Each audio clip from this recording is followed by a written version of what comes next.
नमस्कार दोस्तों, आप सभी का study for UPSC PC channel में स्वागत है। एज यूजुअल आपको सबसे बेस्ट कंटेंट मैं देता हूं बीपीएससी को लेकर। तो उसी में अगला वीडियो होगा आज किस चीज़ का, तो आंसर राइटिंग का। सुबह सुबह मैंने एक वीडियो अपलोड किया है, 48 मिनट का वो वीडियो है। यकीन मानिए हिंदी माध्यम में द हिंदू का और न्यूज़पेपर डिस्कशन का इससे अच्छा कोई नहीं करता है। हिंदी माध्यम की मैं बात कर रहा हूँ और कम संसाधन में, एक फ़ोन है मेरे से, उसी में वीडियो बनाता हूँ मैं। तो अब उस वीडियो को जाकर ज़रूर देखिएगा। 48 मिनट में आपके कम से कम 6 से 7 टॉपिक ऐसे क्लियर मैंने करवा दिया है जो डायरेक्टली आपके मेंस और पीटी से संबंधित होता है। उसमें मैं डेली एक सवाल भी लिखने को देता हूँ जो आपको लिखना है, प्रैक्टिस खुद से करना पड़ेगा। जो आदमी जितना अच्छा लिखेगा उसी को उतना अच्छा रैंक मिलेगा। ये मैंने क्या बोला, पीटी में भले ही आपके 150 में 140 नंबर आ जाएं, लेकिन आप रैंक नहीं मिलेगा आपको उससे, ठीक ना। आप उससे ये नहीं तय होगा कि आप ऑफिसर बनेंगे या नहीं बनेंगे। मेंस में आपने कितना अच्छा आंसर राइटिंग लिखा है, आपका आंसर राइटिंग कितना बेहतरीन है, कितना सटीक और शानदार है। पढ़ने वाले को मज़ा आना चाहिए, चेक करने वाले को बोर नहीं होना चाहिए। जो सवाल पूछा गया उसी का अनुरूप लिखा गया है कि नहीं लिखा गया है, इसी पर तय होता है कि आप ऑफिसर बनेंगे या सेलेक्ट होने के बाद भी आपको नीचे का रैंक मिलेगा। इंटरव्यू का योगदान बहुत थोड़ा सा होता है, मुख्य योगदान होता है मेंस का। आप किसी भी एग्जाम को ले लें, यूपीएससी बीपीएससी किसी को भी ले लें। ओके, तो आज हम लोग आंसर राइटिंग पर बात करेंगे। डिटेल में आपको सिखाऊंगा, करंट अफेयर का आंसर राइटिंग करना सिखाऊंगा। क्या सिखाऊंगा, कैसे लिखा जाता है, कंटेंट कहाँ से लाएंगे और कब से शुरू करना चाहिए, इसी चीज़ पर मुख्य रूप से हम लोग बात करेंगे। आंसर राइटिंग का ये दूसरा वीडियो होगा। इससे पहले भी मैंने एक वीडियो अपलोड किया है 69 को और 70 को लेकर कह रहा हूँ। बाकी 68 67 को लेकर तो बहुत सारे मैंने आंसर राइटिंग का वीडियो वगैरह बनाए हैं। ओके, तो ध्यानपूर्वक देखिएगा इसको अंत तक, और सुबह वाला वीडियो ज़रूर देखा कीजिए, न्यूज़पेपर डिस्कशन, उसको मत छोड़िए। एक मैगजीन पढ़ना है और सुबह का वीडियो देखना है मंथली, अभी केवल यही करना है। और डेली न्यूज़पेपर एक बार खुद से उल्टा कर देख लेना है। इन 3 चीज़ को करिए और जीएस पढ़ते रहिए। ओके, जल्दी हम लोग एनसीईआरटी भी पढ़ना शुरू कर लेंगे इस चैनल पर, उसकी चिंता मत कीजिएगा। मैं बार बार जब बोल रहा हूँ तो मैं करूँगा। ओके, ठीक ना। देखते हैं इस सवाल को पहले कि सवाल क्या है, उसके बाद मैं आपको सिखाऊंगा। ये सवाल मैंने कहाँ पर दिया था, तो मैंने आर्टिकल डिस्कशन जो मैं रोज़ करता हूँ उसी में मैंने सवाल दिया था। क्यों? क्योंकि ये टॉपिक चर्चा में है। क्या है टॉपिक? पिछली बार भी ट्राई के रिपोर्ट से पूछा गया था। ट्राई जो है, telecom regulatory authority of India जो है, TRAI है ट्राई, उसके रिपोर्ट से 68 बीपीएससी में सवाल पूछा गया था। तो इसलिए इस तरह के टॉपिक से सवाल पूछे जाते हैं, क्योंकि द हिंदू और इंडियन एक्सप्रेस दोनों में इसका आर्टिकल आया था। भारत में इंटरनेट शटडाउन को लागू करने के कारण क्या है, इसका परिणाम क्या हो सकता है। 2 इस पर आंसर लाया हूँ, 3 आंसर लाया हूँ, तीनों को मैं दिखाऊंगा अलग अलग तरीके से। देखिए, एक चीज़ को ध्यान से सुनिएगा, क्या बारीकी से सुनिएगा, कुछ भी इररिलेवेंट नहीं कहूँगा मैं। क्या? तो सबसे पहली चीज़, जब आप जीएस का आंसर राइटिंग करते हैं और जब आप करंट का आंसर राइटिंग करते हैं, दोनों में डिफरेंस होता है। जैसे 1857 विद्रोह से संबंधित अगर आप आंसर राइटिंग करेंगे तो आप उसकी शुरुआत कहाँ से करेंगे। जब जैसे मान लीजिए पूछा गया है सवाल, एक बार एज्यूम कीजिए, सवाल पूछा गया कि 1857 का विद्रोह जो था उसका कारण और परिणाम बताइए। सबसे बेसिक सवाल यही होता है। पहले बीपीएससी में पूछा जाता था, लेकिन अब नहीं पूछा जाता है। तो आप क्या शुरू करेंगे, अगर लॉन्ग फॉर्मेट में पूछा गया है, जैसे मान लीजिए बड़े सवाल जो पूछे जाते हैं बीपीएससी में 35-36 नंबर वाला, वो अगर पूछा गया है आपसे, तो आप क्या करेंगे, उसकी शुरुआत किसी कोटेशन से कर सकते हैं। इंट्रो सिखा रहा हूँ मैं इंट्रो लिखना सिखा रहा हूँ अभी। उस सवाल के, बड़े सवाल की आप जो शुरुआत कर सकते हो वो किसी कोटेशन से कर सकते हैं। उसके बाद आप लिख सकते हैं कि 1857 का स्वतंत्रता संग्राम जो था, ये भारतीयों द्वारा पहला प्रथम स्वतंत्रता संग्राम था, जो अलग अलग उद्देश्यों के माध्यम से लड़े गए थे, लेकिन उसमें लड़ने वाले के उद्देश्य अलग अलग थे। ये आपने शब्द में पहले ही लिख दिया। उसके बाद से लिखेंगे कि इसका विस्तार कहाँ कहाँ तक था। उसके बाद आएंगे आप कारण पर, फिर परिणाम पर, फिर निष्कर्ष में लिखेंगे कि निष्कर्ष क्या रहा, मन मुताबिक रिजल्ट नहीं मिला, लेकिन ये तो हुआ कि भारत में राष्ट्रवाद का उत्थान में इसने योगदान दिया। आगे चलकर इसने राष्ट्रवादियों के मोटिवेशन के तौर पर काम किया। बहुत सारे सैन्य सुधार इसके बाद किए गए, पॉलिटिकल सुधार किए गए, इसके बाद सोशल स्तर पर सुधार किए गए इसके बाद अंग्रेजों के द्वारा। तो ये सब क्या है, तो इसका परिणाम और प्रभाव आपसे पूछा जाता है। इसको आप लिख देंगे और आपका आंसर समाप्त हो जाएगा। आपने शुरुआत कहाँ से किया, इंट्रो किया किसी कोटेशन से। वही 1857 का स्वतंत्रता संग्राम अगर आपसे शॉर्ट आंसर में पूछा जाता है, ध्यानपूर्वक देखिएगा, डिफरेंस होता है सारे आंसर राइटिंग में, इसलिए मैं बता रहा हूँ। इतने ध्यानपूर्वक थोड़ा सा देखेंगे, आप खुद ही सीख जाएंगे। अभी मैं आंसर भी दिखाऊंगा आपको।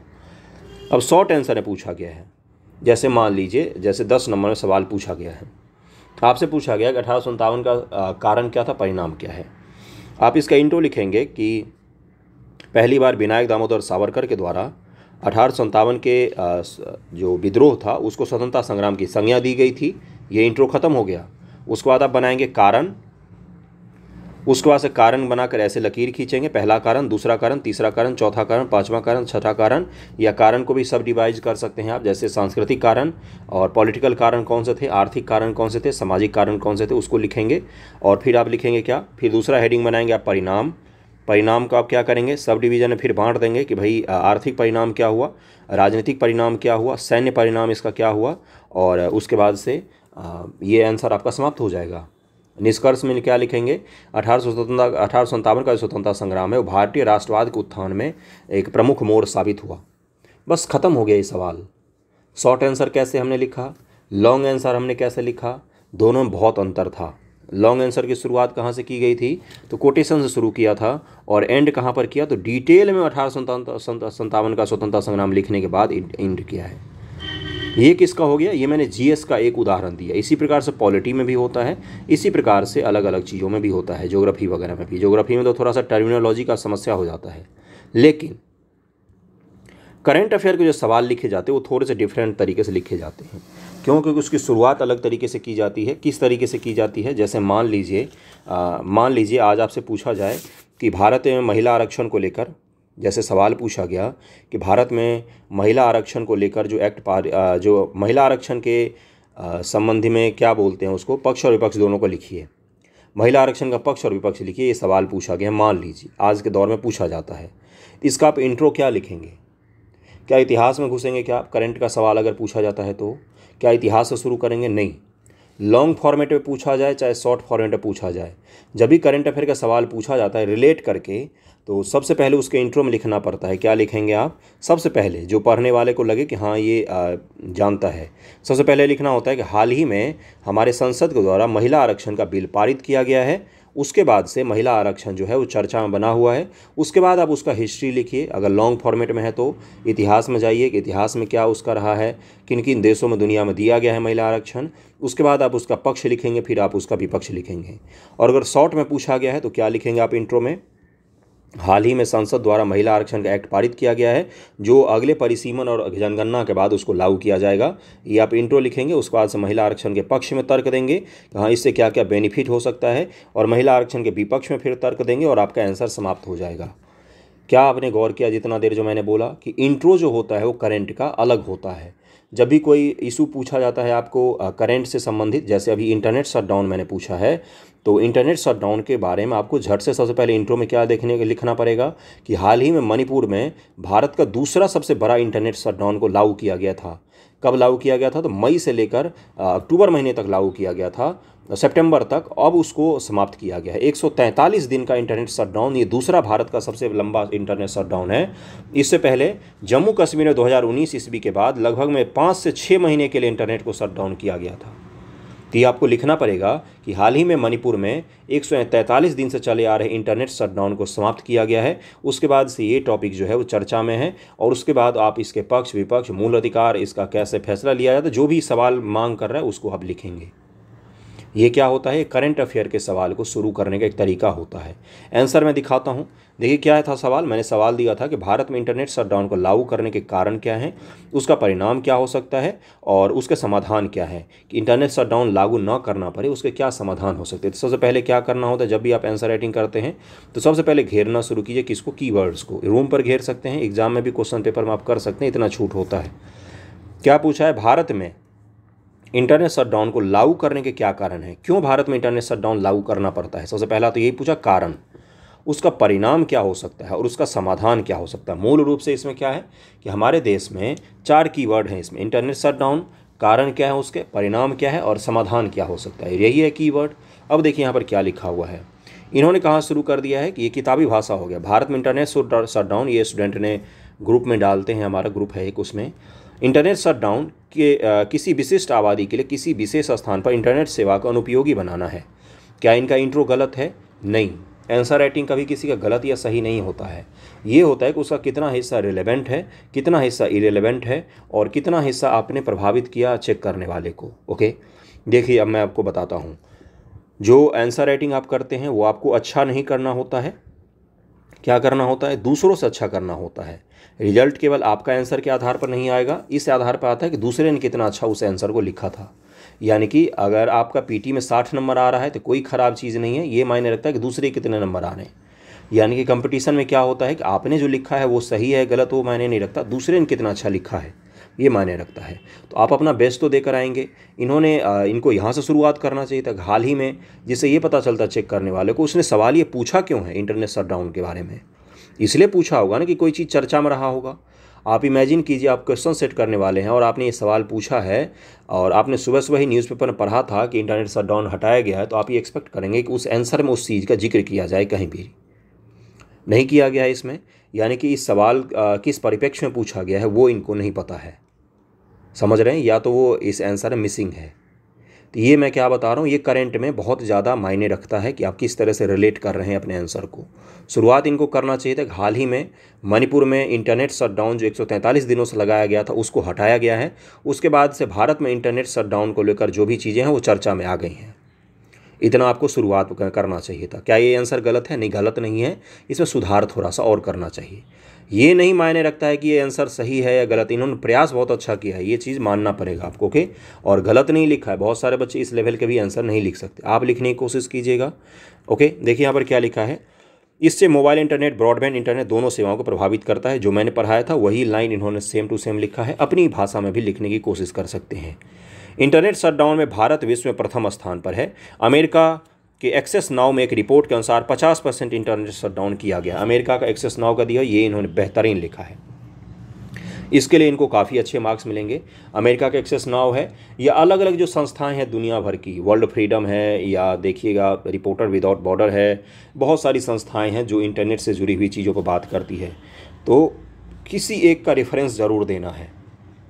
क्या बोला मैंने, इंटरनेट शटडाउन से संबंधित जब भी आप चीज़ें लिखें या सोशल लिखें या इकोनॉमिक लिखें या करंट लिखें, तो अगर उसको आप अच्छे मार्क्स पाना चाहते हैं उस चीज़ में, तो एक का रेफरेंस ज़रूर देना होता है। रेफरेंस का मतलब कि किसी का प्रमाणिक सोर्स, किसने बताया आपको भारत में इंटरनेट शटडाउन बहुत ज़्यादा होता है, तो किसने बताया, तो भाई साहब देखो ये संस्था है दुनिया की एक, इसने बताया हमें कि आप इंटरनेट शटडाउन बहुत ज़्यादा करते हैं, ओके। देखिए इन्होंने ये दिया है, ये बहुत ही अच्छा लिखा, बेहतरीन लिखा, बहुत अच्छा लिखा, ये भी आपको भी लिखना चाहिए। भारत में इंटरनेट शटडाउन के निम्नलिखित कारण इस प्रकार हैं। अब इन्होंने कारण लिखा, उस पर हम नहीं जाएंगे क्योंकि मैंने सारा पढ़ाया था। इसमें 2-4 पॉइंट्स इनके भी हो सकते हैं और 2-4 पॉइंट खुद के आपको भी सोच कर लिखना चाहिए, ओके।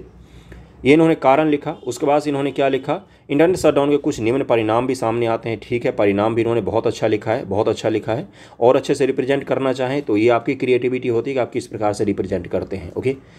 क्रिएटिविटी का क्या मैं कह रहा हूँ, रिप्रेजेंट करने का, कि आंसर को आपने कितने अच्छे से सजा के लिखा है, ओके। अब जैसे मान लीजिए इन्होंने लिखा है ऐसे, अब मैं चाहूँ तो ऐसे लिखूँ, ऐसे परिणाम लिखा, रुक जाइए 1 मिनट, टेढ़ा हो जा रहा है, ऐसे परिणाम लिखा मैंने और यहाँ से 20 से एक लकीर खींचा, पहला परिणाम, दूसरा परिणाम, तीसरा परिणाम, चौथा परिणाम, कैसे भी रिप्रेजेंट कीजिए, अपना तरीका होता है। या कई सारे बच्चे क्या करते हैं, परिणाम में यहाँ पर लिखा, ऐसे ऐसे बीच में किया, 1 2 3 4 5 6 ऐसे पॉइंट लिख लेते हैं, ये भी सही है। हर आंसर में लेकिन अलग अलग तरीके से कोशिश कीजिएगा जिससे पूरा कॉपी एक ही जैसा ना दिखे, हर आंसर थोड़ा सा अलग दिखे, डिफरेंट दिखे, ओके। इससे आपकी क्रिएटिविटी पता चलती है। ये इन्होंने परिणाम लिखा, आर्थिक परिणाम, स्वास्थ्य देखभाल, अंतर्राष्ट्रीय परिणाम, पत्रकारिता, रिपोर्टिंग, बहुत सुंदर लिखा है, बहुत बढ़िया। इंटरनेट शटडाउन की समस्या के समाधान के लिए उठाए गए निम्नलिखित कदम इस प्रकार है। इन्होंने लिखा है, मौजूदा ढांचे को सुदृढ़ करना, उसके बाद से इन्होंने कुछ अपना आधिकारिक जवाबदेही, कुछ भी जो भी इन्होंने लिखा, पॉइंट्स इनके अच्छे हैं, मैंने पढ़ा है, पॉइंट्स में कोई गड़बड़ी नहीं है। हिंदी लिखने में भी इन्होंने अशुद्धियाँ नहीं की है, ये बेहतरीन चीज़ होता है।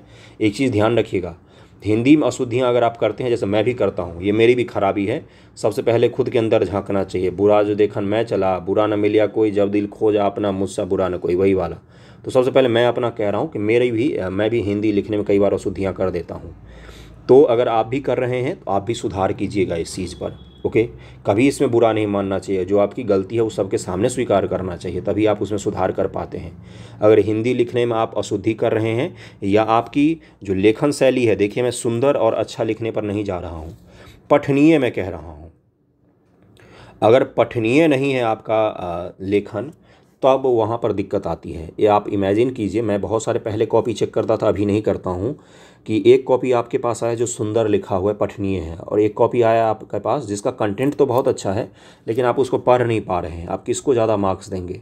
ये ह्यूमन बिहेवियर होता है कि जो सुंदर दिख रहा है कॉपी उसको आप ऑब्वियसली अच्छा मार्क्स देंगे, भले उसका कंटेंट में थोड़ी सी कमी भी होगी तो भी। इसलिए मैं आपको कह रहा हूँ पठनीय होना चाहिए, क्रिएटिव होना चाहिए और सुंदर होना चाहिए। मेंस ही मायने रखता है, इसलिए आंसर में जितने क्रिएटिविटी दिखा सकते हैं दिखाइएगा। ओके, वैकल्पिक तलाश वगैरह जो भी इन्होंने पॉइंट लिखा, इनका पॉइंट बहुत अच्छा था। हिंदी में भी इन्होंने गलती नहीं की थी लिखने में, कहीं कहीं पर व्याकरण में अशुद्धियाँ जरूर हैं। मतलब कि जैसे बड़े बड़े पॉइंट्स उन्होंने बनाने की कोशिश की है, तो बड़े पॉइंट्स में कहीं कहीं कुछ एक्स्ट्रा शब्द जुड़ गए हैं, तो वो अशुद्धियाँ जरूर हैं, लेकिन धीरे धीरे सब कुछ होता है। ओके, इन्होंने बहुत अच्छा लिखा है, ऑन एन एवरेज अच्छा लिखा है इन्होंने, कोई इनमें गलती नहीं है। अगला देखिए क्या है, अगला एक और आंसर मैं दिखाता हूँ। भारत में इंटरनेट शटडाउन को लागू करने के क्या कारण है, उसका परिणाम क्या हो सकता है, उसके उपाय क्या है, स्पष्ट कीजिए। देखिए इन्होंने क्या लिखा है। भारत में इंटरनेट शटडाउन को एक निश्चित समय के लिए सरकार द्वारा, फिर से वही सेम इंट्रो दिख रहा है आपको। जब आप 50 आंसर चेक करोगे एक ही विषय का, सोचिए, इमेजिन कीजिए आपके सामने 50 कॉपियाँ आई हैं, 50 के 50 में 48 का इंट्रो एक ही था, तो आप बोर हो जाएंगे। उस कॉपी को जैसे इंट्रो पढ़ेंगे आप आगे बढ़ जाएंगे कि ठीक है एवरेज मार्किंग करो आगे बढ़ो। लेकिन 2 कॉपी जो आएगा जिसका इंट्रो डिफरेंट होगा, उस कॉपी को आप स्थिर होकर पढ़ेंगे। ये ह्यूमन साइकोलॉजी होता है, और उनको जब आप स्थिर होकर पढ़ेंगे तो ऑब्वियसली उस पर थोड़े बहुत ज़्यादा मार्क्स बिठ जाते हैं, आधे नंबर 1 नंबर ज़्यादा पड़ जाते हैं। और आधे 1 नंबर के खेल से 500 1000 अगर बहुत ज़्यादा बच्चे हैं तो मैं कह रहा हूँ, नहीं तो 100 150 50 60 तो रैंकिंग ऊपर नीचे हो ही जाते हैं। इसको ध्यान रखना है आपको। ओके, फिर से उन्होंने वही लिखा, same to same copy paste वही। इंटरनेट शटडाउन क्या होता है ये मैंने इनको बताया था और इन्होंने उसको लिख दिया। क्या इंट्रो गलत है? गलत नहीं है, इंट्रो सही है, ये इसमें कोई गलती नहीं है, लेकिन ये बेस्ट नहीं है। ये अच्छा है लेकिन ये बेस्ट नहीं है, सबसे सर्वोत्तम नहीं है। और सर्वोत्तम जो होता है मेंस में, उसके ऑटोमेटिक नंबर ज़्यादा मिल जाते हैं। डिफरेंस समझ में आ रहा है मैं जो कह रहा हूँ? यकीन मानिए बहुत ही इत्मीनान से आपके लिए अच्छा कंटेंट बना रहा हूँ मैं। ओके, देखिए वर्तमान में भारत में इंटरनेट शटडाउन मामले विश्व में सबसे प्रथम स्थान पर है, फिर से वही दिया। अमेरिका की एक एजेंसी के सर्वे द्वारा आया है, सेम टू सेम वही चीज़ लिखा हुआ इन्होंने, और अच्छा लिखा है। रिपोर्ट में कारण लिखे हैं उसके बाद से इन्होंने परिणाम लिखा है, उसके बाद से मौजूदा ढांचा और समाधान वगैरह लिखा है। देखिए इसमें कोई गलती है क्या? नहीं, गलती नहीं है। समझिएगा मेरी चीज़ों को। मास्टर का काम होता है, जैसे मैं आपको पढ़ाता हूँ, मेंटोर समझिए, गाइड समझिए, बड़ा भाई समझिए, दोस्त समझिए, जो भी समझिए, जो मैं आपको पढ़ाता हूँ मेरा काम है आपको 10 चीज़ें बताना। मान लीजिए इंटरनेट शटडाउन से जुड़ी हुई चीज़ें मैंने आपको बता दी। अब इसमें जो मैं 50 स्टूडेंट को बताऊंगा तो उसमें से 45 स्टूडेंट ऐसे होंगे जो मैंने उनको बताया उसको ब्रह्म वाक्य समझकर उसको संतुष्ट होकर बैठ जाएंगे वो। अब उसमें कुछ भी एक्स्ट्रा अपनी तरफ से नहीं जोड़ेंगे। 5 स्टूडेंट ऐसे होंगे जो खुद की क्रिएटिविटी दिखाएंगे, खुद का पॉइंट निकाल कर लाएंगे, 2-4 इंटरनेट पर और पॉइंट ढूंढ लेंगे या किताबों में पढ़ लेंगे या खुद सोचेंगे कि क्या हो सकता है इसके कारण, क्या इसके और परिणाम हो सकते हैं, और कुछ और पॉइंट्स को उसमें ऐड करके तब वो अपना आंसर लिखेंगे। यकीन मानिए इन 45 स्टूडेंट से ज़्यादा नंबर उन 5 स्टूडेंट को अवश्य ही मिलेगा। यानी कि आपने अपनी तरफ से कितना इनपुट और लगाया है, मैंने तो सबको वही चीज़ पढ़ाया है, आपने अपनी तरफ से कितना इनपुट लगाया है उसका मार्क्स थोड़ा सा बढ़ जाता है। 2 आंसर मैंने दिखाया आपको, दोनों आंसर अच्छा लिखा है इन्होंने, दोनों में कोई गलती नहीं है, लेकिन दोनों एवरेज आंसर है, बेस्ट नहीं बन पाया अभी, लेकिन दोनों का प्रयास जो है वो सर्वोत्तम है। ठीक ना? अब एक और आंसर मैं दिखा देता हूँ। इसका ये भी सवाल वही है, इंटरनेट शटडाउन के क्या कारण, परिणाम और उपाय वगैरह। इन्होंने एक तो लिखा बहुत अच्छा है, इनका हैंडराइटिंग बहुत अच्छा है, पठनीय है बहुत लगेगा आपको, लेकिन इन्होंने बहुत अच्छा क्रिएटिविटी बना के लिखा है, बहुत अच्छे से लिखा है इन्होंने, कोई उसमें गलती नहीं है। लेकिन इनमें थोड़ा सा अंतर इन्होंने किया है। पहली बात क्या किया है, इंटरनेट शटडाउन की जो मैंने परिभाषा बताई है किताबी वाली, जो किताबों में लिखा होता है, वो इन्होंने नहीं लिखा, इन्होंने अपने शब्दों में लिखा। हालांकि इसमें और सुधार की संभावना है, लेकिन अच्छा आंसर लिखा है। उन दोनों व्यक्ति का भी आंसर अच्छा है, इसका भी अच्छा है, लेकिन उन दोनों से 0.5 नंबर जरूर इनको ज़्यादा मिलेगा, कम से कम। क्यों मैं कह रहा हूँ? क्योंकि दोनों में आंसर में उन दोनों में बिल्कुल समानता थी, इसमें थोड़ा सा अंतर आ जाता है। समझ रहे मैं आपको क्या कह रहा हूँ कि थोड़ा सा डिफरेंस बनाने की कोशिश कीजिए अपने आंसर में, जो बाकी ढर रहा है उससे थोड़ा सा अच्छा लिखने की कोशिश कीजिए, कुछ नए पॉइंट्स, कुछ नए क्रिएटिविटी इसको शामिल करने की कोशिश कीजिए। देखिए उन्होंने क्या लिखा है, इंटरनेट शटडाउन इंटरनेट या इलेक्ट्रिक संचार में जानबूझकर किया गया व्यवधान है जो सूचना के प्रवाह पर नियंत्रण स्थापित करने के लिए किया जाता है। क्या ये मैंने बताया था क्या? नहीं। क्या ये डिफिनेशन गलत है? नहीं, ये डिफिनेशन भी सही है। बिल्कुल सही है, इनके अपनों शब्दों में लिखा है इन्होंने। जिससे मोबाइल व इंटरनेट वाले दूरसंचार प्रभावित होते हैं। अनुराधा भसीन बनाम भारत संघ 2020 के तहत सुप्रीम कोर्ट ने इंटरनेट का अधिकार अनुच्छेद 21 तथा सूचना अधिकार अनुच्छेद 19 के तहत मौलिक अधिकार में अंतिम निर्णय पूर्वक डाला है। अनुराधा भसीन मामले में क्या किया था सुप्रीम कोर्ट ने ये बोला था कि इंटरनेट का अधिकार जो है ये मूल अधिकार के तहत शामिल है, और इसको पुनः पुष्टि की थी। इससे पहले उसने एक केरला संघ वाला था केस जिसमें उसने इंटरनेट का अधिकार को दे दिया था, लेकिन पुष्टि की थी फिर से, कब? इसी में पुष्टि की गई थी। ओके, ये चीज़ क्लियर हो गया होगा। ठीक है, लिखा इन्होंने, बहुत सुंदर लिखा। हाल ही में देखिए यहाँ पर करंट अफेयर इन्होंने इंक्लूड किया, जो उन लोगों के आंसर में शुरुआत के में नहीं था, तो ये आपको लिखना पड़ेगा, ये ज़रूरी होता है लिखना। करंट अफेयर जिसके कारण ये सवाल पूछा गया है करंट में, वो लिखना ज़रूरी होता है। ओके, इन्होंने मणिपुर का उदाहरण दिया है, जो भारत का दूसरा सबसे बड़ा इंटरनेट ब्लैकआउट था। यूएसए के रिपोर्ट भी लिखा है, एक्सेस नाउ का एक रिपोर्ट भी लिखा है इन्होंने। उसके बाद से ये आगे बढ़ गए और सांप्रदायिक कारण, अलग अलग कारण लिखा है, और सही लिखा है, परिणाम में लिखा है, सब कुछ सही लिखा है। तीनों आंसर जो है, तीनों आंसर बेस्ट है, कुछ में कोई खास बुराई नहीं है, तीनों आंसर अच्छा है। लेकिन उन दोनों से ये आंसर थोड़ा सा अलग है, इससे भी और आंसर आप अच्छा बनाकर लिख सकते हैं। अब आपको ये समझ में आ रहा है कि इंट्रो कैसे लिखना है। जो पहला शब्द पूछा गया से इंटरनेट शटडाउन लिखा है, तो उसके बारे में अपनी भाषा में थोड़े बहुत शब्द लिखिए। इंटरनेट शटडाउन क्या होता है, किस प्रकार से लागू किया जाता है, क्या कारण है लागू करने का, क्या उसका परिणाम हो सकता है, कोई रिपोर्ट है वैश्विक लेवल का तो उसको शामिल करना पड़ता है। अब है कि आंसर राइटिंग कब से शुरू करें।